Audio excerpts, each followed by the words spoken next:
There are likely over 15,000 individual PFAS compounds. I've monitored my blood and I found several PFAS in my blood that have never been previously reported in the Australian population. PFAS can cross membranes of cells, they can interact with proteins inside of cells. Some of these proteins can affect vitally important processes in our bodies. We found that it could be anywhere from 10 to 50% of those groundwaters and surface waters around the world would exceed some drinking water guidelines. We're using chemicals in society without really appropriate safeguards at the moment. So PFAS are a group of synthetic chemicals that were introduced since the 1950s. PFAS are per and polyfluoroalkyl substances. It's a group of over 14,000 chemicals. Common names include Teflon, Scotchgard, Gore-Tex. So it's in a wide range of consumer products, say for water repellency in our jackets, stain resistance in our carpets. We use it really quite a bit in firefighting foams. It has a carbon-fluorine bond which is very strong. It doesn't degrade very easily in the environment. They're finding their way into our bodies and accumulating in the environment, and they get the term forever chemicals. Right now, PFOA has the strongest evidence for cancer, followed by PFOS. For the others, there haven't been as many studies for us to understand if they are linked to cancer, but this is an active area of research inquiry by many different scientists. In terms of epidemiological studies for PFOA, there have been several large-scale studies here in the United States of populations of people who live in areas impacted by PFAS pollution, especially in their drinking water. One of the studies was of nearly 70,000 people who were drinking PFOA over probably multiple years, even decades of their lives. This is known as the C8 Science Panel study. Here in the United States, there is a movie made about it called Dark Waters. It explored how PFOA got into the environment and then some of the legal activities associated with understanding PFOA's health effects. But from this legal proceeding, an epidemiological study was conducted on people living in the area of the PFAS contamination. And that's where some of the data grew. And then there have been ongoing studies of different PFAS impacted communities, as well as studies of people in the general population. So we have numerous epidemiological studies that have highlighted different types of cancer, mostly kidney and testicular. But then we also have evidence from experimental studies with animals like mice and rats to support what we observe in exposed people, which gives biological plausibility or credibility to those findings in people. So we understand that most people get exposed to PFAS through the water that they drink and the food that they eat.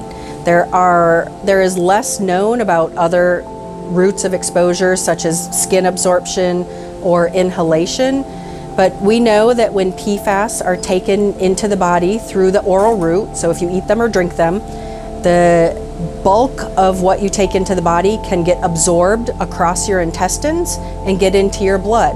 When they are in your blood, they can stick to proteins, and these are proteins that are designed to carry things around your body. So PFAS can get carried around the body. We call that being distributed throughout the body. We know that PFAS can cross membranes of cells. They can interact with proteins inside of cells. Some of these proteins can affect vitally important processes in our bodies, such as the production and action of hormones, the production of cholesterol. So they can interact with these physiological proteins in the body to produce toxicity.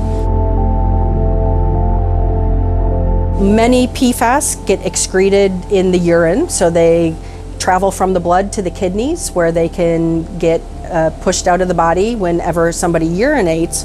But this can take a long time. For some PFAS, it can take years for half of the amount that you take in to get excreted. That's known as the half-life.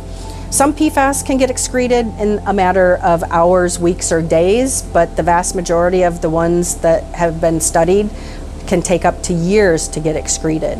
And the problem is, even if you have low levels of exposure, you can still build up amounts in your body if what you take in is greater than what you put out. The Teflon pan itself isn't really thought to be an exposure source to people, so I don't want to make people scared of using their non-stick cookware. Be mindful about how you use it though. If you're burning it and you see the smoke coming off it, that's a sign that you shouldn't be cooking food on it at that temperature. In terms of other sources like cosmetics, maybe be a little bit cautious about the types of cosmetics that people are using. And so if you're concerned about that, you'll be looking for something that says perfluoro in the ingredients. Now, once we use any sort of personal care product and we wash them off our bodies, they will then find their way into the environment. They say that cosmetics isn't a major pathway though, just so you know. One myth that I'd like to clarify is that a short chain PFAS that is not a precursor compound still doesn't break down. A short chain PFAS is as equally persistent in the environment as a longer chain PFAS. So whether a PFAS has 8 carbons or 4 carbons, it doesn't break down.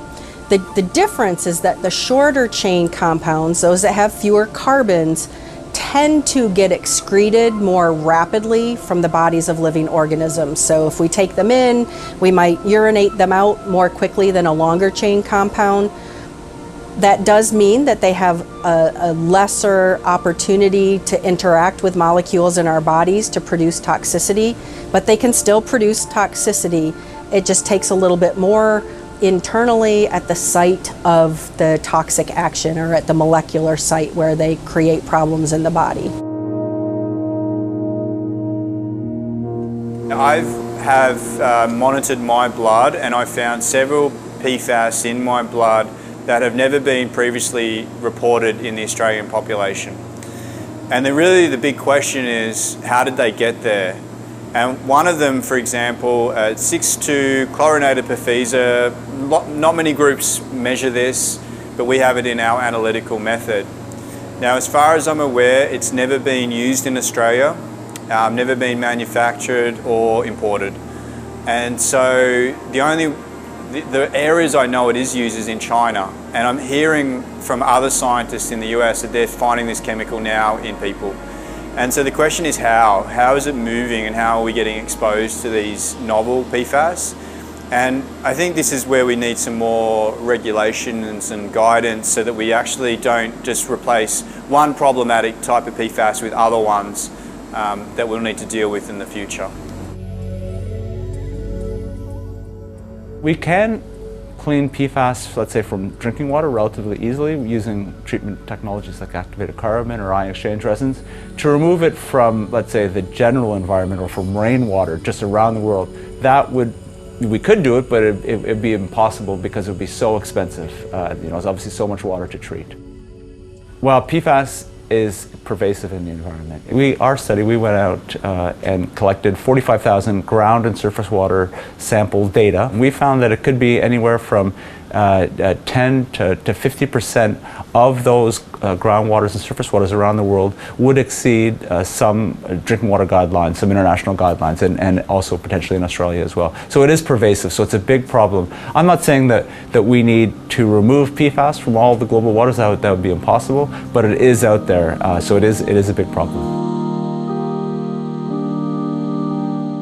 Do you have to have a sofa in your house that has a stain-resistant coating? Is it really that difficult to remove stains with soap and water? Do you have to have PFAS in your dental floss so that it glides perfectly between your teeth? Do you have to have PFAS in bicycle chain oil, or is bicycle chain oil without PFAS just as effective? So I think we need to think about the essentiality of chemicals before we put them into products.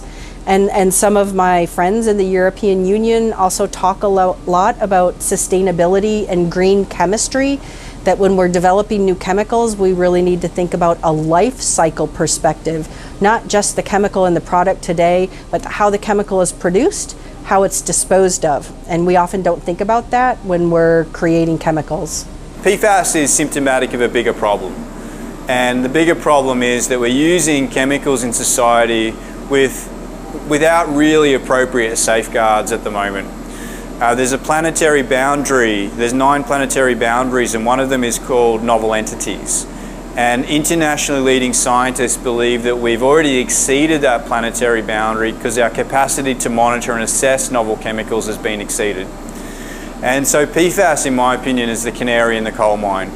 We know that there's a lot of harm from particular types of pollutants. So I'm talking about cancers, reproductive health problems, impaired immune systems, and neurological damage. We've seen a 50% decline in male fertility over the last century, which many researchers believe is associated with exposure to chemicals. We need to do something more in this space because the costs of not doing things could be astronomical. And we're talking billions of dollars per year.